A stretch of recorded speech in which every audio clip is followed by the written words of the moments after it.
मेला तो बहुत प्रकार शुणी आ देखी हेले एमतीका मेला भी अच्छी केवे शुणी नी जोटा केवल भुवनेश्वर बसीपुल भुवनेश्वर तो प्राय सब किसी ना कि प्रोग्राम चली ही थाए जिते बड़े मुझे शुणिली आदिवासी मेला बसी हाँ आज्ञा आदिवासी मेला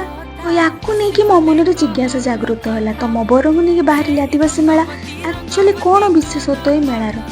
एंट्री करू करू फास्ट जाकि देखिलु परिजा मान घर कोरापुट मुंडा घर एंड फाइनाली आम मयूरभंज सांताली आ माथुड़ी घर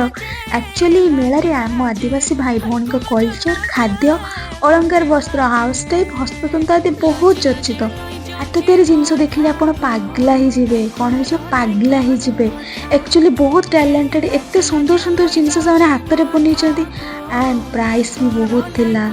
बहुत भल लगे आम ओडिशार विविधता भितर एकता देखिए बहुत भल लगे एक्चुअली जदि आपको भी वीडियो भल लगी था लाइक शेयर सब्सक्राइब कर दिंतु जय जगन्नाथ।